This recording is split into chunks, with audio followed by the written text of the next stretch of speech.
Won't you take me back to Tennessee?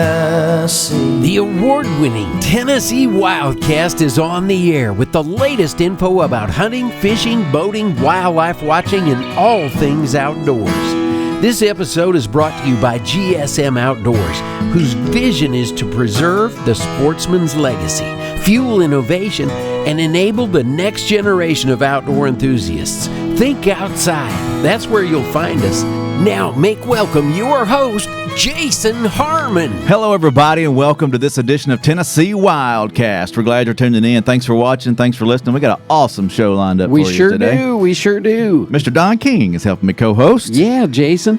And we're excited. We're going to talk about doves today, dove hunting. And but before we do, Don's got a shout out. Yeah, WEPG, South Pittsburgh, Tennessee, 104.9 The River.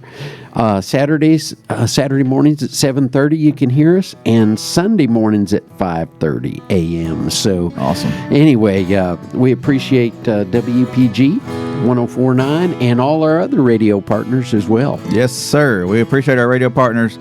We appreciate you guys out there watching, listening, sharing the show, and just keep doing that. We had a great response on the Crappie Show a few weeks ago, and that blew up. Yeah, that really did. So keep coming back. We appreciate those views, those clicks, and sharing the show out there, because a lot of good information coming across the airwaves here. So hey, and you share, and you get your name in the hat for the giveaways too. Yeah, that's how we do that. So giving away.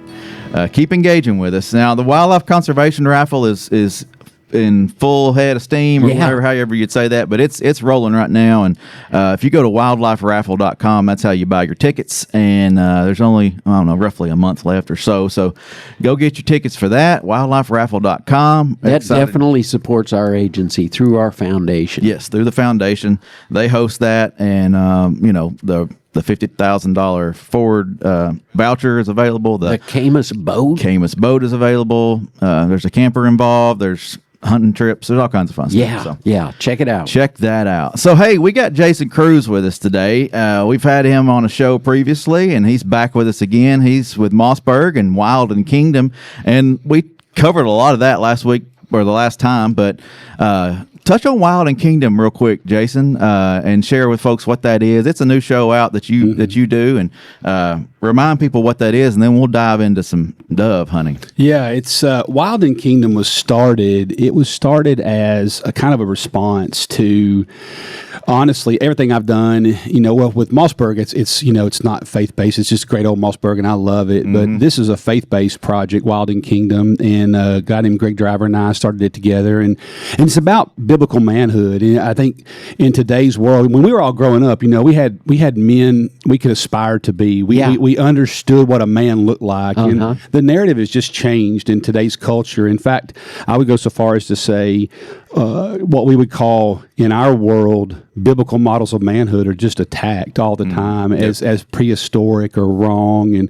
and sometimes and on top of that, the church is great, but then sometimes the church, I don't know that it helps when it comes to everything being soft and effeminate. So Greg and I have tried to, we're doing everything we can to put testosterone back into the narrative. There you go. And but on top of that, there's you got people like Joe Rogan, who's amazing. I listen to Joe Rogan all the time, but the average young dude is turning to places where really I think the evangelical voice should be. But we got to wrap that into some grit, and we need that real bad. And so Wild and Kingdom is a hunting show. But it's also a podcast. So the long and short of it is, we'll go on a turkey hunt, elk hunt, duck hunt, all kinds of stuff. Fishing trips. We'll do saltwater. We're going to Montana next month to do fly fishing episode. Cool. So we will present a topic on that, and then the second part of that is actually a podcast. So the first part is what we call back in the day a TV show, but it's on YouTube. Yeah. And then the second part is a podcast where we break down whatever the topic was on the show. So wildandkingdom.com, and it's been really great, man. right at this point, we're going into our 4th episode. We drop once a month, and the response has been absolutely awesome. Good. Yeah. Great. So then, and the last thing I'll say, I promise, is, but thank you for letting me talk about it. Sure. But at wildandkingdom.com, spell out and, or you'll get Old Mutual of Omaha. Remember him? Yeah. What Mutual? Wild and Kingdom. Marlon Perkins, son. And but wildandkingdom.com, we deliver our shows via email. It's the easiest way, so you don't have to think about it. Yeah. So there's a thing called the Manhood Manifesto, and people love signing up for that. It only comes once a month, but when it does come, you know what it is. You don't have to remember, I got to go watch that. It comes right to your doorstep. So that's how we do it. And Yeah. so wildandkingdom.com, and you can put your name in the Manhood Manifesto, your email in the Manhood Manifesto, and we never email you more than really once a month. That's it. Get that email. You're one click away to go watch it. or listen. So Yeah, that's we great. shoot stuff in Jesus' name, baby. There you That's go. what we do. There you go. I love it. I love it. That's good stuff. Well, thanks for coming back again today. Well, I kind of had to. I mean, the last episode was the best of all time. It was number 1 of 443. I think we're going in. That's what I believe in my mom said that. Yeah. Okay. Yeah. So good thing your mom's watching. Yeah, yeah. So all about dove season. This is. I mean, we're weeks away from Yeah. opening day. So Yeah. September 1 at noon, right, Don? Yes. That's been a long-standing tradition. Yeah, September 1, you can mark that down and just, year to year to year, mark it down. Yeah. Noontime. So we're going to talk about a lot of stuff going on, but some key dates that I wanted to make sure we cover. August 19th, there's a dove hunting virtual class. Go to GoOutdoorsTennessee.com. That's where you sign up for our virtual classes, where you sign up for our in-person classes. This class, the virtual stuff, is hosted by the Hunting and Fishing Academy through our Tennessee Wildlife Federation, and we appreciate them putting that academy on. And then another event that's already booked up, though, is the BOW Dove Hunt. Women getting women in the outdoors, becoming an outdoors woman. That's September 6th. It's already booked up. I hate that, but just keep that on your radar for next year and other becoming an outdoors woman events. There's also a dove hunt at Haley Jaquith on September 6th, so you can sign up for that at GoOutdoorsTennessee.com. Other youth hunts are happening on the 1st, the 6th, and the 13th of September. Those are part of the Hunting and Fishing Academy. It's a great way to introduce kids to the outdoors, and that is, and those can be, you can sign up for those at GoOutdoorsTennessee.com. And speaking of youth, Jason, that's what we want to focus on, at least in this first part. You've got a son, two sons, yeah. Right. Mm-hmm. One named Tucker, right? One named Tucker, one named Cole. that's Cole's easy the to oldest. remember. Tucker's the second. Okay, awesome. But you don't force them to be out there with you. You offer up introduce it to them, and invite them out there to be with you. And you even mentioned that before we got on the show about how your dad didn't force you to do it. But just what's some ways that we can introduce our kids to the outdoors to try to just lock them in and make them want to get out there? I've actually written a lot of articles on this and produced several videos, and you can still find some old ones on Mossberg's YouTube channel about introducing youth to the shooting sports. And it is a very intentional thing. I think one of the key things I've always tried to do is be an intentional dad. And nothing happens by accident, even if you just let it happen, well, somebody else is going to drive the boat if you don't, But I think I would say this, since you're talking about dove hunting, I think it's a great lead in. I would say the first thing that I've done is, and I get this question a lot, how did you introduce your sons? Because they both love to hunt. I mean, they are, as we say in the South, slap eat up with it. But I did not push it on them. I didn't. And I would say you got to retrain your brain. That was the hardest thing for me as a dad. I'll give you an example. Deer hunting. You think, the wind's not right. Cole would want to go. Cole's at Mississippi State now, and but he'd want to go deer hunting. We got a bad wind for that farm. He don't care about the wind. He's 7. And so I had to learn to really kind of move my mind off of getting him the ultimate hunt. To getting him into just a good time. Yeah. And so, like, for instance, I'll never forget, we killed this turkey one time, the first turkey we ever killed together, and we're crossing this creek about ankle deep. And this bird's about 200 yards out in this field, but he can't see us because there's a little rise. So he's out in a hay field, and so we're a long way, from maybe 300 yards. He's like, Daddy, can I throw some rocks? I'm like, oh, Lord Jesus. I mean, I started fasting right there on the spot. Like, oh, Cole, I didn't want to tell him no. He actually said, Daddy, can we throw some rocks? Because, I love a creek, Daddy. Yeah. I'm like, I got the camera on my shoulder. I mean, we were producing this thing. I'm like, sure, buddy, have at it. Well, he is Ric Flair off the top rope throwing these boom, I'm like, dude, this turkey, he's somewhere over to Smyrna by now, And Dude, we shot that sucker. Oh, wow. I mean, it just taught me a big lesson. Like, man, let them have fun. I would say, be holistic in your approach. And that is, let me tell you something. The gravy and biscuit or the honey bun is just as important, if not more, to them than that hunt is. Yeah. At the moment they got cold, I got this from an old timer. He said, if your sons ever say, Daddy, I'm cold, get out of there. Yeah. He's like, they will hate it from their own. So I had to really retrain my brain to making it about the whole experience. And since we're talking about dove hunting, I think migratory doves, are a great way to introduce a kid. And here's why. Most of us grew up, we went deer hunting. That's how I was introduced to I want to tell you something. It's a miracle of holy God that any of us kept hunting. Yeah. You're taking a 10, 11, 12-year-old son or daughter, and you're going to say, be still, don't talk, climb up in a tree in the dark, don't move. And freeze to death. But now go have fun. Yeah. It's going to be a blast. It's going to be so much fun.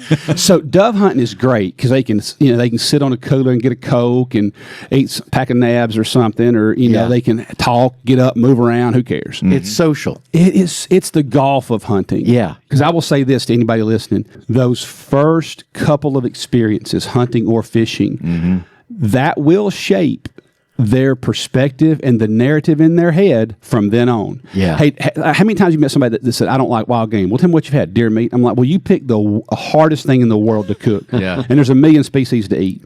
But it's funny. Their first experience with tasting wild game, they just write it. They lump it all in together. Yeah, right. And so they will associate all of hunting with freezing and like, well, buddy, it's in August. I know, I don't want to go. So just remember, or September, whenever they start, you know. So just remember that. August, and we'll throw this in here. August is opening day of squirrel season. Was it 24th this year? Don't quote me, look it up, but I think it's August 24th. Yeah. Free hunting day. Free hunting day. Go have fun. Great chance to get kids out there, and that kind of get them geared up for dove season. Yeah, I say, and I think one other thing I've done a lot, because I get this question a lot, how can I get my kids to enjoy it, and I would say make sure they pull the trigger. One of the things we always did early on in duck hunting, if you're a duck hunter, and we're a hardcore duck hunting family, I mean, we have a place in Mississippi, but I would say this is you've always got a few decoys with holes in them that you just put in the trash pile because they got shot. Man, I got to where I would throw a few of those in the side by side, and if we didn't pull the trigger on any ducks at the end of the duck hunt, I know it's burning. You can't take lead shot with you. It's hard to burn those duck loads, but but I'm like, all right, here we go. And I'd throw them in the air like clay pigeons, or let them shoot them off the water. Hey, see how many times you can hit it before it falls. Or just line up 3 old flooded decoys and see if you can hit all of them one shot. Just end the hunt on something fun. Yeah. And so even dove hunting, line up a few cans of Cokes you shot and make sure you pick them up, but don't leave them in the field. But I mean, do something where they get to pull the trigger. Yeah. And that'll mold it for them. Yeah. Awesome. Well, let's dive into safety a little bit. So dove hunting can be dangerous. You're in a field with a lot of people normally, or a group of people. So there's things you got to think about. But the number one thing outside of the people around you that's been brought up to us and been talked about a lot, and especially last year, was power lines. So doves like to light on lines, and in some cases, power lines or fiber lines for internet are there. Right. Those are expensive. Exactly. That's an expensive bird. Yeah, it's an expensive bird.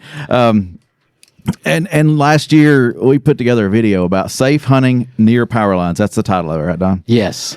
On our YouTube channel, and the Sequatchie Valley Electric. I hope I got that right. That's right. Yeah. And they explained that, Brandon Selvog, one of our wildlife officers, is part of that video, and he explains and has the Mike Parton from the utility company explain exactly how complicated those fiber optic those lines are. Yeah. Oh man, sure. One line that's as big around as your pointer finger, it carries thousands of lines of internet and data for serving all kinds of people around there, and especially out in the country and people don't want to be without their internet. Yeah, it could be down for a while. They've gotten used to that, especially rural. And I'll tell you something. I saw some guys do one time. I was speaking at this men's event at a church, and they had a cornfield they leased as an outreach to the community of men. But they did something really cool on this issue. They put up they took some used telephone poles they got from the power company that they were just going to not use them, put them in the ground, and they ran a piece of aircraft wire across that field. Because there's a reason doves do love that. Yeah. But they weren't shooting up a power line. Right. It was genius, but it cost them like $100. Yeah. But it made their dove hunts go through the roof. So if you got a little bit of money and you got your own place, it's a good substitute for that.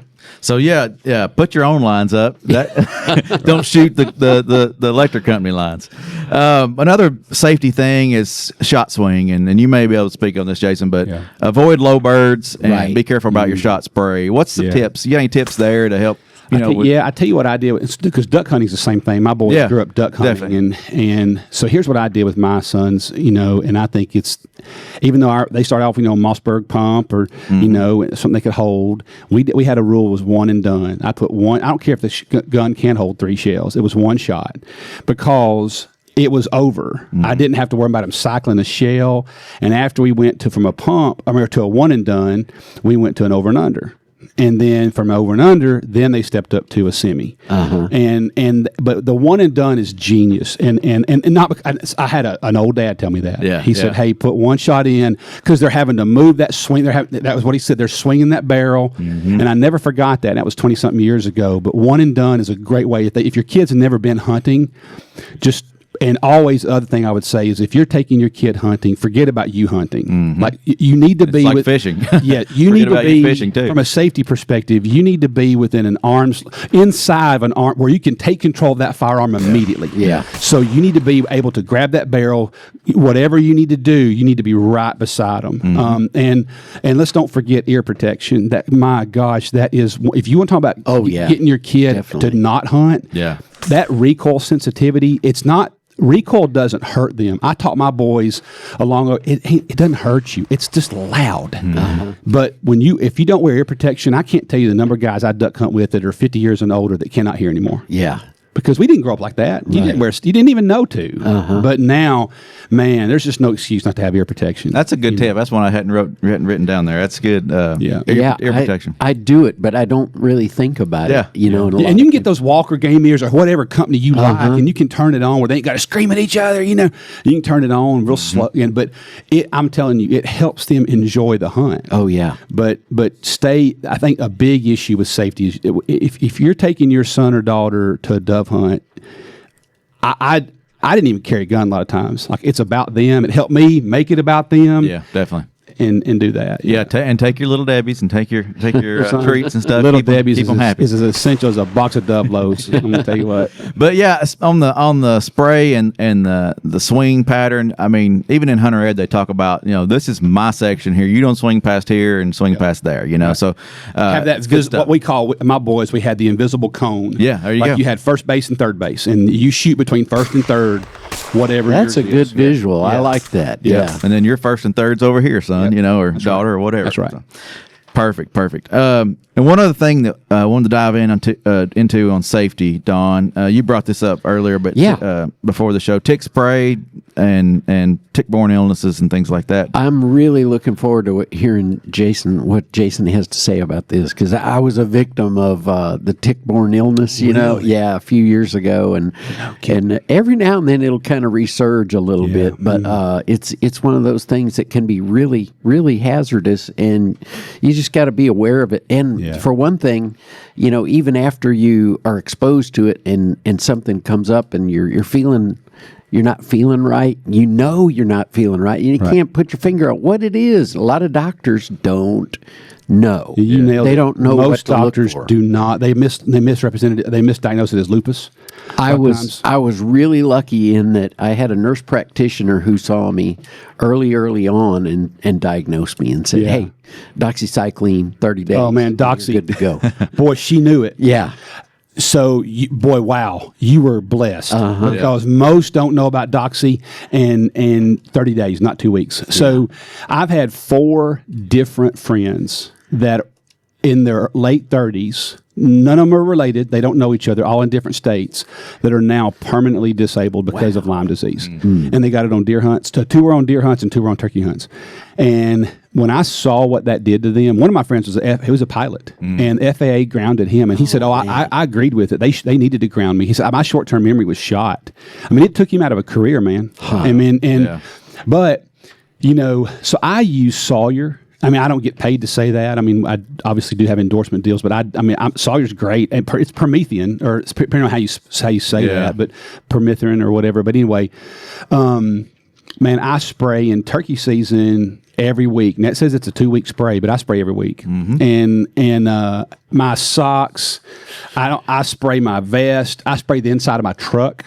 On the floor, the carpet, I spray if it goes to the woods, my turkey decoy bag, it doesn't matter. If it goes to the woods, it's sprayed down. I haven't had a tick on me in years. I mean, years. I did get one on me from duck hunting about 8 years ago. Oh, wow. And even in the cold temp. And that's the thing. I just didn't think about it. It got warm. It was the early season. Oh, okay. And it was the first, November in Mississippi, and I had a tick on my back. And it had been there more than a day. So I think I'm not a doctor, but a tick has to be in you for a number of hours in order for that Lyme, whatever that is, to take effect. So I called my buddy, who was the pilot. I said, hey, Paul, man, I've had a tick. And he had to find a doctor in the U.S. because there's not many that can treat Lyme. There's not many doctors that can treat Lyme that are actually Lyme doctors. Yeah. There's not that many. He found one that I think was here in Tennessee. And he said, let me call him. He texted him, called him right back. He said, tell him the doctor's going to fight him to do 30 days of doxycycline. Tell him why. And so I literally said, another doctor has told me to tell you that I need a full month of doxy.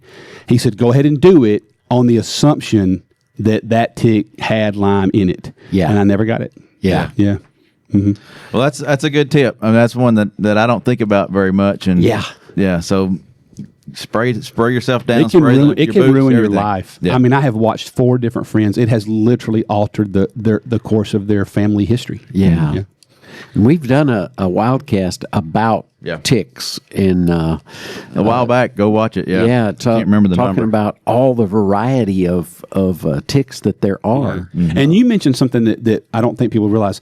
I asked several of my friends, what do I need to look for? And the 2 brothers that I didn't mention, they said depression, fatigue, joint aches, fever, low grade fever. If you get that in the first, if you can make a mental note, you've been hunting. It's hunting season, which for me is often you got what you're hunting. But if you have a low grade fever, if you have any of that, think tick. Yeah, because it can often, and my buddy whose brother got it first, the way they got Lyme out of him, he had already set up in his bones. But he started noticing mild depression and fever and joint pain. Wow. Yep. And he said, oh my gosh, this is what happened to my brother. Went to a doctor. It was about 25 days in. He said, it's in you, but it's early. I can get it out, most of it. He got 90% of it out, but it's still inside of him. Wow. Yeah. Scary. Well, let's jump from safety to new to dove hunting. Now, some of this kind of applies to youth and kids, but what's some things, Jason, that what do you need, or what's a perk that you could live without, but it makes it even, makes it a little smoother hunt? If there's things that come to my mind, like a seat and, a bag to carry your doves out and, ammo and a gun. But what else? What do you need? And what's some perks? I think, Jason, you're a little short-sighted on that. I tend to go with a 50-pound bag of millet and a lot of sunflower seeds. And I casually kind of walk around with them in my pocket.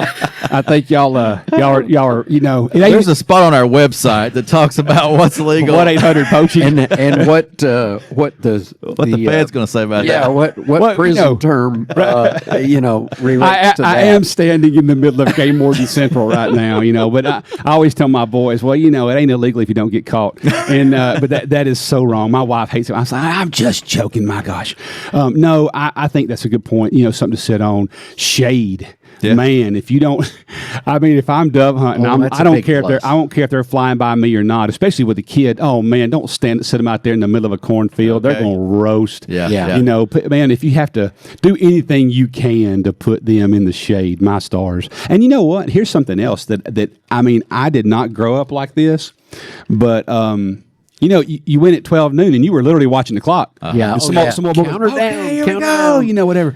But somebody yell out. But there's nothing that says you can't go it in the evening. Mm-hmm. I mean, doves tend to fly better anyway, you know, especially after that first day. And another thing is, too, you know, you can go a week or two later when all the pressure goes away, you know, but going in the evening, sitting in the shade, I think is a big part of that. And I think having a, you know, a gun that doesn't beat you to death, that's a big part, especially with kids. Man, recoil sensitivity, again, that's something my daddy taught me fast, so I never had it.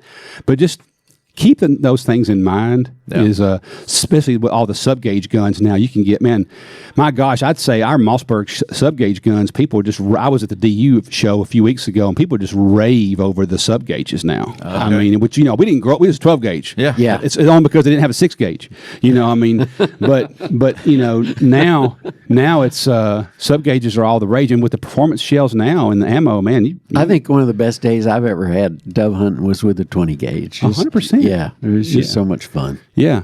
So I think, but you're right. A comfortability that you mentioned that, Jason. I think one of the things, again, especially with kids, but it's true for me, the more, especially like duck hunting, the more comfortable I am, the warmer I am, the drier I am, the more comfortable I am on a deer hunt, the longer I'll stay there. Yeah.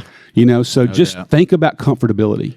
And hydration, man, especially dove hunting. Oh, yeah. Ooh, my stars. And let's just go ahead and say it. A lot of dudes drink a cold beer, and that is one thing, buddy, I will not be around. Alcohol and guns do not go together. No. And I am absolutely floored at how many people drink and hunt on doves. Yeah. It is incredibly dangerous. Yep. That impairs your mobility, your vision, all those things. Like, it's even enhanced on the water. We talk about that a lot. On the water, but on land, it's reaction time. Yeah. So just save a beer for later. Yeah. Take that back to camp. Okay, cool. We didn't touch on the lease fields and the WMA fields, but those will be updated on our website, tnwildlife.org. At the last minute, 11th hour. Be checking them. Especially lease fields. Lease fields, you know, we evaluate the fields, make sure they're good fields, make sure they're going to produce birds. So we don't lease in until we know they're going to be good for the public. So yeah, check those out, last minute kind of thing on our webpage, tnwildlife.org, and make sure you click into the waterfowl, the migratory bird section, and then click into dove. And then the WMA fields, they'll be updated a little bit sooner. And if you go there now, you'll see some of the past fields, and those may be similar to this coming year. So anyway, this has been a good time.